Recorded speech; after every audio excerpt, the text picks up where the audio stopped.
कश्मीर घाटी में बर्फबारी से बड़ी लोगों की दिक्कतें, कई रास्ते बंद होने से घरों से निकलना भी हुआ मुहाल। इंतजामिया के कदमों पर भी उठाए सवाल।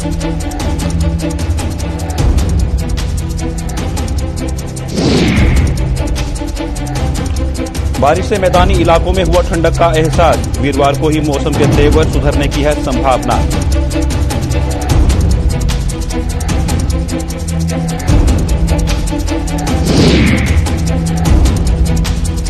ऑनलाइन पढ़ाई के दौर में बच्चों की लिखने की क्षमता पर पड़ा असर, ऑफलाइन मोड में एडजस्ट होने में आ रही दिक्कतें, पटरी पर लाने के लिए टीचरों ने संभाला मोर्चा।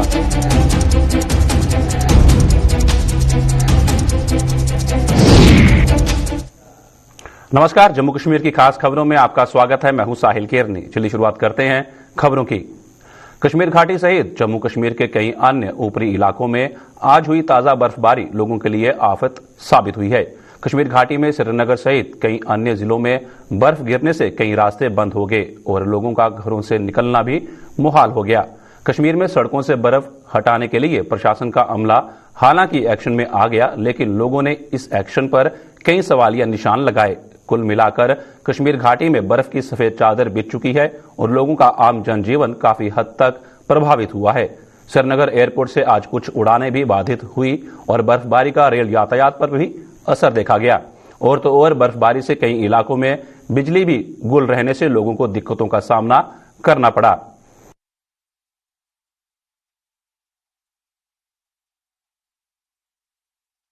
अंदर से 3 किलोमीटर लेके गाड़ी को धक्का देके आ रहा हूँ। वो ये बाईपास साफ है, क्यों यहाँ से एमएलए आएंगे? गरीब का ख्याल नहीं है इनको। अंदर अगर कोई कैजुअली, यहाँ पे कल ही मर गया एक आदमी, गुलान भी गिनाई, तो आप देखिए उधर आने वाले था उनको मुश्किलात हो गया। वो अगर ये रोड साफ है, इनको पहले अंदर वाला रोड करना है साफ, लोगों को देखना है, इनको तकलीफ मत है। उस दिन पेशिंग हुई थी, बर्फ हो जाएगा, इन्होंने वीडियो ये टीवी पे दिखाया, हमने मशीनें रेडी रखी है, वो रेडी है कि वो मशीनें कहाँ है इस वक्त? आप मुझे बताओ। सुबह से 8 बजे तक तो मशीनें निकलनी जाए, मुलाजिम निकलने जाए। दाए ये करते हैं, बड़े बड़े बुलंदे फिर आगे लोगों को ठगते हैं। इनको शॉर्टकट में यहाँ पे पैसा कमाना है और यहाँ पे कुछ लोगों की सहूलियतें इधर देखते नहीं। आप देखो अंदर, आप 3 किलोमीटर से मैं पैदल आ रहा हूँ नीचे। स्नो क्लियरेंस मिशन आई नहीं, बर्फ हटाया नहीं गया। ये देखिए हमारी एडमिनिस्ट्रेशन क्या है। हमें ऑफिस जाना है, मैं अब हाफ डे के लिए ज्वाइन कर रहा हूँ ऑफिस। ये देखिए हाल क्या है इधर का। जमीनी सतह पे कुछ नहीं है, ये तो सिर्फ दावे होते हैं। मुश्किलात कितने लग रहे हैं? बहुत मुश्किलात हैं। ना पावर है कल से, ना कुछ है, ना सड़कें साफ की है। तो मेरी गाड़ी बंद है, मुझे गाड़ी में जाना होता है ऑफिस रोज, तो मैं अब जाऊंगा सोमो में। हम गवर्नमेंट से यही अपील करते हैं कि लोगों को सुविधाएं दीजिए और लोग मुश्किलात में हैं, इनको फैसिलिटीज दीजिए, सड़कों से बर्फ हटाइए। मुझे अहमद हॉस्पिटल पे जाना था, बट बहुत दिक्कत हो रही है यहाँ पे चलने में, क्योंकि यहाँ पे रोड की फैसिलिटी बहुत दिक्कत हो रही है, क्योंकि अभी बर्फ भी नहीं उठा है यहाँ पे। और अगर बिजली की बात करी जाए तो बहुत दिक्कत होगा। इंतजाम से यही अपील करना चाहता हूँ कि यहाँ पे जल्द से जल्द ये उठाया जाए। बात करें अगर जम्मू की, तो यहां बीती रात से हुई बारिश के कारण ठंड ने जोर तो नहीं पकड़ा, अलबत्ता लोगों को कुछ हद तक ठंडक का एहसास जरूर हो रहा है। जम्मू व इसके आसपास के इलाकों में मंगलवार रात को ही गरज के साथ छींटे पड़ने का सिलसिला शुरू हो गया था और रात भर रुक रुक कर बारिश होती रही। वहीं आज सुबह से ही आसमान पर बादलों और सूर्य देवता के बीच लुका छिपी का सिलसिला जारी रहा और बारिश न होने से लोगों ने भी राहत की सांस ली। मौसम विभाग की माने तो आज मौसम के तेवर यूं ही बिगड़े रहेंगे और कल यानी वीरवार से ही राहत मिलने की संभावना है। 2-4 दिन पहले तो ऐसे महसूस होने लगा था कि गर्मी अभी आ जाएगी और सूर्य देवता अच्छी तरह से निकल रहे थे, और 2 दिन से भी ऐसे हो रहा है कि मौसम बिल्कुल चेंज हो गया है। श्रीनगर वगैरह में बर्फबारी का कहर पड़ा हुआ है और मैदानी इलाकों में ठंड दोबारा से आ गई है। लोगों ने जैकेटें वगैरह अंदर रखी थी, अभी दोबारा पहनने की जरूरत पड़ गई है। तो मौसम पहले से अभी काफी बदलाव कर रहा है। इससे क्या है, छोटे बच्चों का ख्याल रखना चाहिए। छोटे बच्चे बीमार हो सकते हैं और ठंड है जो दोबारा आ रही है। थोड़ा सा मौसम चेंज हुआ था, धूप भी अच्छी खिल रही थी, उसकी वजह से लोगों ने जैकेटें, गर्म जैकेटें त्याग दी थी, हाफ जैकेट पहन रहे थे, कुछ तो शर्ट में भी घूम रहे थे। पर 1-2 दिन में ये मौसम ने ऐसी करवट ली कि थोड़ा ठंडा हो गया, सभी ने फुल जैकेटें निकाल ली, मेरी तरह गर्म टोपी निकाल ली। तो मौसम विभाग तो कहता है कि भी 1-2 दिन बारिश रहेगी, उसकी वजह बाद में हो सकता है कि मौसम ठीक हो जाए। अभी तो काफी ठंड है, ठंड महसूस हो रही है। देखते हैं, अभी 2-4 दिन ठंडा रहेगा, उसके बाद मौसम ठीक हो जाएगा। पहाड़ी इलाकों में काफी बर्फबारी हो रही थी, पता चला था, तो मौसम काफी ठंडा हो गया। तो मैदानी इलाकों में बारिश ने ठंड बढ़ा दी है, तो इस समय मतलब कि थोड़ा ठिठुरन वाला हिसाब है। अलाव तो किसी ने जलाया नहीं है, फिर भी ठंडक बहुत ज्यादा है, बहुत ज्यादा ठंड है। बारामूला के कई इलाकों में आज सुरक्षा बलों ने फिर से कॉर्डन एंड सर्च ऑपरेशन चलाया। सुरक्षा बलों को दरअसल मंगलवार को कुछ संदिग्धों की जानकारी मिली थी, जिसके चलते कल से शुरू हुआ ये अभियान जारी रखा गया है। हालांकि फिलहाल किसी भी संदिग्ध के पकड़े जाने की सूचना नहीं है। बारामूला से हमारे संवाददाता इरशाद भट्ट ने इस ऑपरेशन की ग्राउंड जीरो से जानकारी दी है। कस्बे बारामूला के तौहीदगंज, आज़ादगंज या इसके साथ साथ जो दीगर इलाके हैं, चाहे हम बाग इस्लाम की बात करें, वहां पे कल जो है फौज को एक सस्पिशियस मूवमेंट दिखाई दी। उसके बाद जो है सर्च अभियान चलाया गया। इस वक्त तक जो है ये सर्च अभियान लगातार जारी है, क्योंकि इसमें जो जॉइंट ऑपरेशन चलाया गया, जो डोर टू डोर सर्च की गई, इसमें 46 राष्ट्रीय rifles, SOG, Jammu Kashmir police, CRPF ने मुश्तरका तौर पर जो है ये ऑपरेशन चलाया। और बड़े पैमाने पे जो है इस वक्त भी ये सर्च ऑपरेशन, ये डोर टू डोर सर्च लगातार जारी है। अभी कितना टाइम लगेगा इसमें कहना नामुमकिन है। फिलहाल जो है हमने ऑफिशियल्स के साथ बात की, तो उनका यही कहना है ये जो सर्च है इसमें मजीद क्या कुछ होगा ये आने वाले टाइम के बाद ही आपको आगाह करेंगे। बारामूला से मैं इरशाद भट्ट, गुलिस्तान न्यूज के लिए। कोरोना महामारी के वजूद में आने पर अपनी जिंदगी में पहली बार ऑनलाइन पढ़ाई के दौर से गुजरने वाले स्कूली बच्चों को अब फिर से ऑफलाइन मोड में आने से कई दिक्कतों का सामना करना पड़ रहा है। ज्यादातर बच्चों का लिखाई का अभ्यास नहीं रहा है और उनकी हैंडराइटिंग बिगड़ गई है, जिससे उन्हें मुश्किलों के दौर से गुजरना पड़ रहा है। दूसरी ओर करीब 2 सालों तक ऑनलाइन पढ़ाई करने के बाद अब कक्षाओं में बैठकर सबक पढ़ने में भी उन्हें मुश्किलें आ रही हैं। लेकिन दाद देनी पड़ेगी उनके गुरुओं यानी टीचरों की, जो बच्चों की मानसिकता से भली भांति वाकिफ हैं और उनकी दिक्कतों का हल करने में जुट गई हैं। थोड़ी प्रॉब्लम्स आ रही हैं, पर जो हमारी टीचर्स हैं वो काफ़ी अच्छे से समझा देती हैं जो प्रॉब्लम्स होती हैं बीच में। हाँ, पर हैंड राइटिंग बहुत ज़्यादा स्लो हो गई है हमारी। ऑनलाइन में उतने जल्दी हम करते नहीं थे। जो अब ऑनलाइन से ऑफलाइन आए हैं तो टीचर्स काफ़ी अच्छे से चैप्टर रीड करवा रही हैं, अच्छे से लिखना प्रैक्टिस करवा रही हैं, स्पेलिंग्स जो मिस्टेक्स होती हैं काफ़ी अच्छी तरीके से समझा रही हैं। वैसे ऑनलाइन में काफ़ी ज़्यादा मतलब जितना समझना चाहिए उतना तो आ नहीं रहा था, पर अभी जब आए हैं तो टीचर्स काफ़ी अच्छे से समझा रही हैं चैप्टर्स, सिलेबस, और उसके अकॉर्डिंग ही मोटिवेट करने के लिए जो स्टोरीज सुनाती है टीचर्स, वो काफ़ी ज़्यादा अच्छा लगता है मैम का। तो वो मैम जो एक चैप्टर कराती है तो उसके साथ आपको मोटिवेट करने के लिए, आपको और बढ़ावा देने के लिए, आपको अच्छे से स्ट्रांग बनाने के लिए मैम स्टोरी सुनाती है उसके रिलेटेड, तो वो बहुत अच्छा लगता है। ऑनलाइन वीडियो मैम भेजती थी, वीडियो कॉल पे बातें करती थी, तो काफ़ी ज़्यादा मतलब अच्छा नहीं लगता था। और जो सामने सामने बातें करते हैं हम मैम से, कई सारे न्यू वर्ड्स जानते हैं, तो काफ़ी अच्छा लगता है, इंटरेस्ट आता है कि और पढ़ना है और करना है। हाँ जी, किन्हीं किन्हीं बच्चों को लिखने में बहुत ज़्यादा तकलीफ आ रही है, जैसे कि वो स्पेलिंग मिस्टेक बहुत कर रहे हैं, या फिर वो लिखने में उनको स्पेलिंग बोलने में भी मुश्किल आ रही है बहुत ज़्यादा।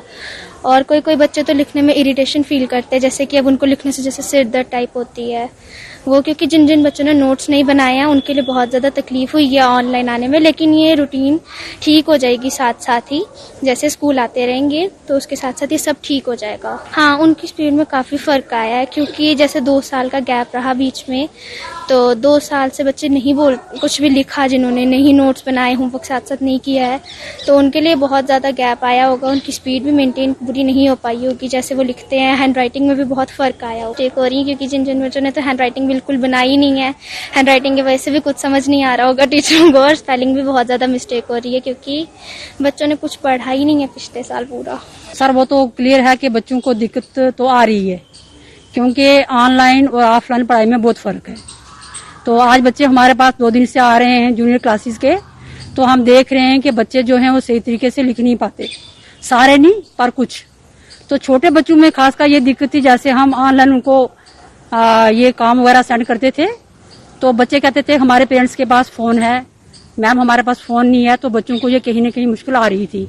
अब ऑफलाइन में ये हुआ कि बच्चे हमारे पास आ रहे हैं, डाउट्स भी क्लियर हो गए हैं, तो फेस टू फेस पढ़ाने में और ऑनलाइन में बहुत बड़ा अंतर है। सर वो ऐसा है कि हम कोशिश करेंगे, क्योंकि हम टीचर्स हैं, हमारा काम है बच्चों को पढ़ाना, तो there is a close relationship between teacher and taught. तो बच्चों के बगैर हम अधूरे थे। हम पूरी कोशिश करेंगे, अपने 24 आवर्स भी उनको हम दे सकते हैं, ऐसी बात नहीं है। स्कूल में ऑफलाइन, घर से ऑनलाइन भी कभी बंदा कोशिश करता है बच्चों के लिए, हम उनको पढ़ाएंगे। वो जो उनकी जो स्पीड नहीं बन रही है लिखने में, तो हम कोशिश करेंगे कि बच्चे अच्छे से फिर से उसी पटड़ी पर आ जाएं, अच्छे से वो अपनी राइटिंग कर सकें। 2 साल बच्चा ऑनलाइन रहा, घर में रहा, तो बहुत सारी दिक्कतें, अब स्कूल में आया तो काफी सारी दिक्कतें हैं। जैसे बच्चा बहुत सारी जगह मैंने देखा कि लिखना पढ़ना तक बच्चा उस तरह से उस एफिशिएंसी से नहीं कर रहा। अभी 8th क्लास का भी मैंने कल देखा एक बच्चा, तो कॉपी देख रहा था मैं उसकी, तो जनरली इंग्लिश मीडियम स्कूल में 4 सब्जेक्ट्स इंग्लिश में होते हैं, तो हिंदी में इवन बच्चा 8th का मात्रा ज्ञान तक उस तरह से परफेक्शन से नहीं दे रहा था। तो ये काफी बड़ी दिक्कत है, बच्चा उस स्पीड से पढ़ नहीं पा रहा, क्योंकि अब जो क्लास में रीडिंग्स वगैरह बच्चों को करवाई जाती थी वो उस तरह से अब घर में तो बच्चे ने की नहीं। बच्चा काफी सारी चीजों में लापरवाही करता रहा, या और भी बड़े सारे फैक्टर्स हो सकते हैं। शायद उस तरह का जो रिक्वायर्ड इंफ्रास्ट्रक्चर है, जो उसको घर में ऑनलाइन फैसिलिटी, वो एंड्रॉयड फोन या टैबलेट चाहिए था, हो सकता है उसको उस तरह से ना मिला हो। लेकिन फिर भी काफी सारी कमियां जो ऑनलाइन एजुकेशन में रही हैं, आई होप कि ऑफलाइन में वो सारी कवर हो जाएंगी, लेकिन फिलहाल हैं दिक्कतें काफी सारी हैं। बच्चा अब उस तरह से स्पीडी लिख नहीं पा रहा, क्योंकि उसने 2 साल से लिखा ही नहीं। अभी जो यूनिट टेस्ट वगैरह वो भेजते थे घर में, वो महीने में 1 आध बार या 2 महीने में 1 बार लिखा, तो उतनी इफेक्टिवली जितना क्लासेस में होता था वहां ऐसा कुछ नहीं है।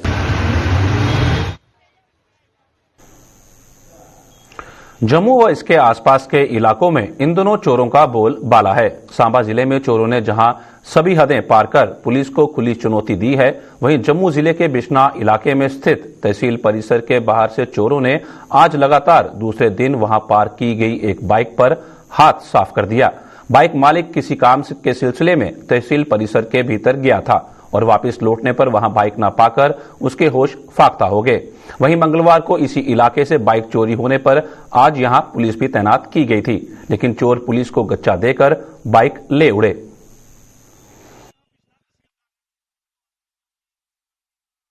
आज बिश्ना में यहाँ पे तहसील ऑफिस के बाहर एक मोटरसाइकिल लगा हुआ था और यहाँ से अभी चोरी हुआ है। और आपको ये बताएं कि कल भी एक मोटरसाइकिल यहाँ से चोरी हुआ था, तो आज उसके लिए यहाँ पे एक गश्त लगाई गई थी और उसके बीचों बीच यहाँ से मोटरसाइकिल चुरा के ले गए हैं। अब हमें ये बताएं कि आम लोग क्या करेंगे? अब एनजीओ आ गए हैं, वो मोटरसाइकिल देखेंगी या पुलिस प्रशासन ये मोटरसाइकिल देखेगा? मैं आपसे ये मीडिया के माध्यम से पूछना चाहूंगा SHO साहब को कि ये जो मोटरसाइकिल गुम हुआ है इसका भरपाई कौन करेगा?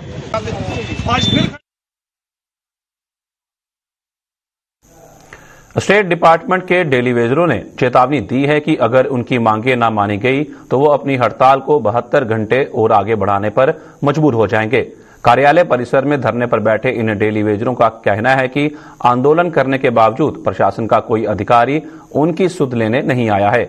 उन्होंने बताया कि विभाग के नियमित मुलाजमों भी उनके साथ दे रहे हैं और अगर अब भी अधिकारी न जागे तो इस आंदोलन को और तेज करने पर मजबूर हो जाएंगे।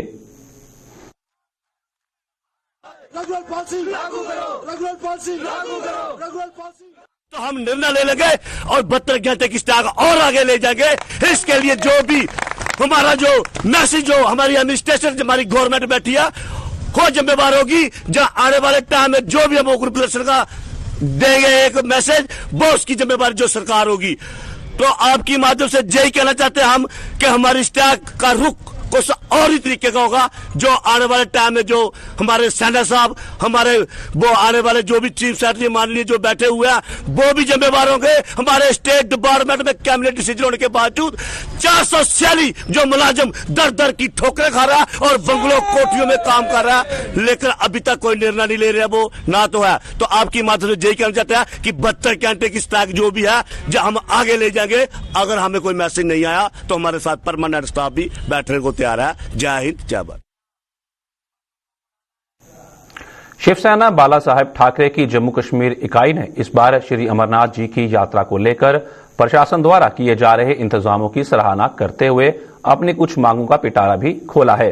इकाई के प्रदेश अध्यक्ष मनीष साहनी ने जम्मू में आज एक प्रेस कॉन्फ्रेंस के दौरान इन मांगों का हवाला देते हुए उपराज्यपाल प्रशासन से इन पर गौर करने की अपील की। आइए आपको बताते हैं क्या कहना है उनका। इसके साथ ही जितने भी आधार शिविर बनाए गए हैं अमर यात्रा को लेकर, उन तमाम आधार शिविरों पर मूलभूत सुविधाएं सुनिश्चित की जानी चाहिए। देखिए, पहलगाम एक मुख्य आधार शिविर है। वहां से लगातार हमें जानकारियां मिल रही हैं कि वहां पर पहलगाम के अंदर निर्माण कार्य पर पूरी तरह से रोक है। होटल, वहां चाहे व्यवसायिक निर्माण कार्य हो, निजी निर्माण कार्य हो, वहां पर रोक लगाई गई है। उसको जल्द से जल्द उस रोक को खत्म किया जाए। और जो पिट्ठू और घोड़े वाले हैं, पिट्ठू वाले हैं और बाकी जो टैक्सी चालक हैं और जितने भी पर्यटक से जुड़े हुए व्यवसायिक से लोग हैं, उन सबको एक विशेष पैकेज दिया जाना चाहिए, क्योंकि पिछले 3 सालों से यात्रा नहीं होने के कारण वह भुखमरी के कगार पर पहुंच चुके हैं। और एक जो हमारी मांग है कि जितने भी आधार शिविर हैं या यात्रा के अंदर जितनी भी व्यवस्था की जाती है, टेंटों की, गाड़ियों की, उन सब व्यवस्थाओं में स्थानीय लोगों को जो है सबसे पहले प्राथमिकता दी जानी चाहिए। जम्मू कश्मीर पुलिस ने अपने सिविक एक्शन प्रोग्राम के तहत एक बार फिर समाज के प्रति अपना दायित्व निभाया है। कठुआ पुलिस ने आज एक शिविर लगाकर दिव्यांगों को व्हील चेयर मुहैया करवाकर उन्हें बड़ी राहत पहुंचाई। कठुआ पुलिस द्वारा 20 लोगों को व्हील चेयर दी जानी है, जिनमें से 10 दिव्यांगों को आज ये सुविधा दे दी गई।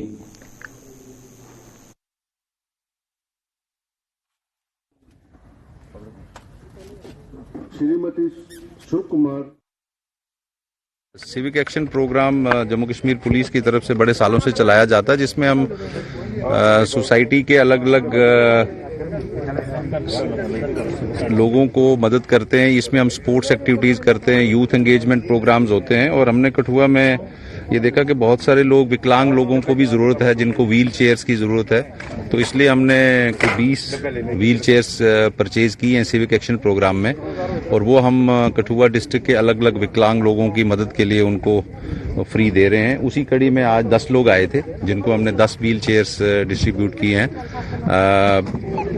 जे&के पुलिस का हमेशा से ये एंडेवर रहा है कि सिविक एक्शन प्रोग्राम में सोसाइटी के अलग अलग तबके में हम जाके लोगों की मदद करें, और स्पोर्ट्स एक्टिविटी के साथ साथ आज हमने ये विकलांग लोगों की भी मदद की है। सर, ये क्या सिर्फ कठुआ तहसील? कठुआ डिस्ट्रिक्ट के अलग अलग तहसील के थे। कुछ लोग बसोली के भी हैं, कुछ मड़ीन के हैं, कुछ हीरानगर के हैं। Jammu power distribution corporation limited पिछले कुछ समय से बिजली के बिलों को लेकर सुर्खियों में है। जम्मू पावर डिस्ट्रीब्यूशन कॉरपोरेशन पर जहां आए दिन उपभोक्ताओं द्वारा भारी भरकम बिल देने के आरोप लगाए जा रहे हैं, वहीं कॉरपोरेशन द्वारा उन लोगों को भी बिजली के बिल भेजने की खबरें सामने आ रही हैं, जहां अभी तक बिजली की सप्लाई भी नहीं पहुंची है। ऐसा ही एक गांव जिला उधमपुर का पन्नू मोड़ा डिगेर है, जहां बिजली विभाग ने बिजली तो नहीं पहुंचाई, लेकिन बिजली के बिल जरूर पहुंचा रहा है।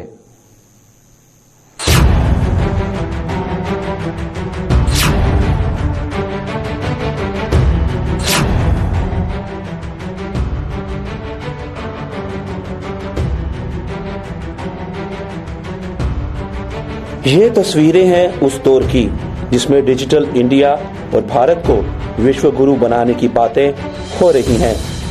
लेकिन इन तस्वीरों को देखकर क्या लगता है कि इंडिया डिजिटल और विश्व गुरु कभी बन पाएगा? आग की रोशनी से पढ़ने वाले ये बच्चे हैं जिला उधमपुर के गांव पन्नू मोड़ा डिगेर के।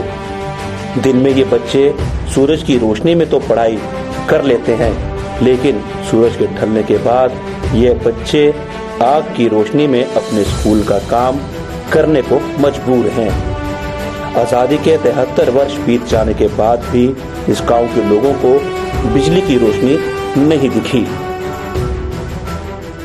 बच्चे राती लकड़ी दी लो बालनी, राती जरा कोई जागत कोई पढ़िया लिखिया था वो राती सदना वो इन्हों अंदर पढ़ांदा वो लियाखड़ी बाल के दिनी असी चीड़ दी होंदी दिनी उसनों लियाखड़ी आखदे वो दिनी बाली गए तो राती ये बच्चे पढ़दे तुसी देख सकते सब कुछ।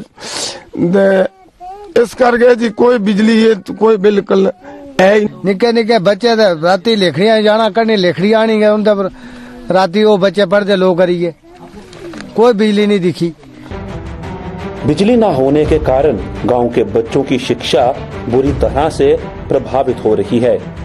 इस गांव के लोगों के मुताबिक उन्हें भी अपने बच्चों को पढ़ाने और उनके बच्चों को भी पढ़ने का शौक है, लेकिन बिजली न होने के कारण ना वो अपने बच्चों को पढ़ा पा रहे हैं और ना ही उनके बच्चे पढ़ पा रहे हैं। तो लाइट नहीं दे किया पढ़ना पे लिखड़ी कहने पढ़ना तो नहीं लिखड़ी भी नहीं हुई कदी फिर किया पढ़ना पे रही गया। शौक तो सारे अपने बच्चे पढ़ाने की शौक तो सारे की है, बच्चे की भी शौक है ऐसे ही पढ़ने निक्की निक्की बच्चियां वो भी यहाँ बगैर लाइट तो क्या पढ़निया। इन लोगों के मुताबिक 10 साल पहले बिजली विभाग ने उन्हें बिजली के कनेक्शन के लिए फॉर्म भरने के लिए कहा था और गांव के लोगों ने फॉर्म भरे भी थे। बिजली तो गांव में नहीं आई, लेकिन विभाग के बिल तब से उन्हें लगातार आ रहे हैं।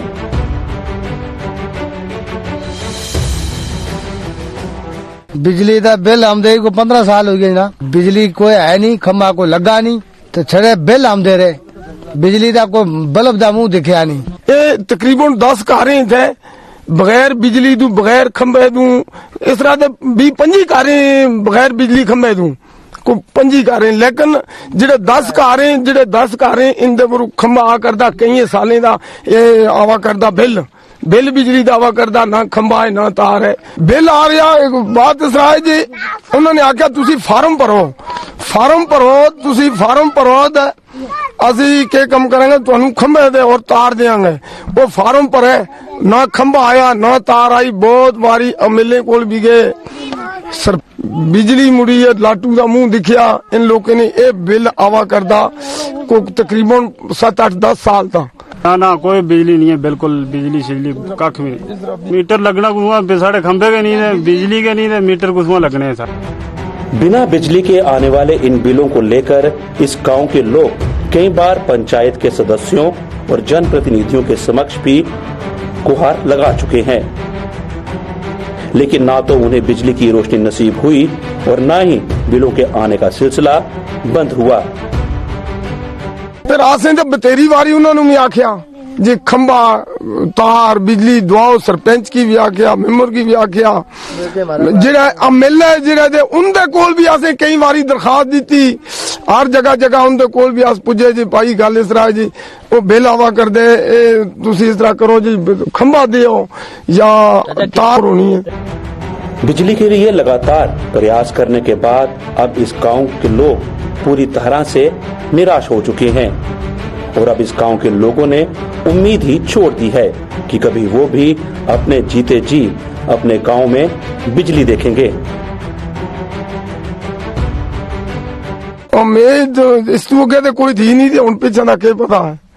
हाँ इस तू पहले दी कोई उम्मीद नहीं, देखो क्यों जो हजारों बारी खुद मैं दरखास्त दी 15 साल का सुक्का बिल सारा नु दी, एक नु नहीं दी। एमएलए पहला अर्श देवदास थे 18 साल रहा, उसने के भी ये साड़ी फरियाद रही पानी दी दे बिजली दी रस्ता दी मैं की कोई नहीं लगता 15 साल में कोई नहीं लगा, आज किड़ा लगना है कोई नहीं लगता, कोई नहीं आमदी तो सुनाई गया नहीं साहब, सुनाई गया नहीं जे सुनाई हुआ साड़ी तो साढ़े बल्ब दिखने आस भी सुनाई गया है, कोई जनाब है नहीं साड़ी।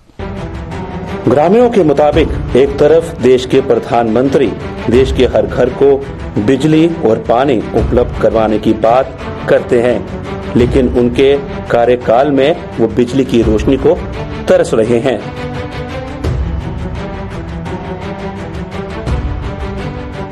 हाँ सपने हर कुछ इसलिए मोदी साहब आखिर दे के हर कुछ घर बिजली होग पानी होग, नलका होग, गैस होग, सब कुछ होग, मगर ऐसे लोगों की भी इयां के नेरे बिच के रखे दे, कोई वैसे दिखा के नहीं, कोई बल्ब नहीं, कोई बिजली नहीं, कोई कुछ नहीं। जब देश का भविष्य आपकी रोशनी में पड़ेगा तो ऐसी परिस्थितियों में इंडिया कैसे डिजिटल और विश्व गुरु बन सकता है। उधमपुर से किशोर शर्मा के साथ अश्विनी चंदेल की रिपोर्ट। जम्मू कश्मीर की खास खबरों में फिलहाल इतना ही। दीजिए इजाजत। नमस्कार।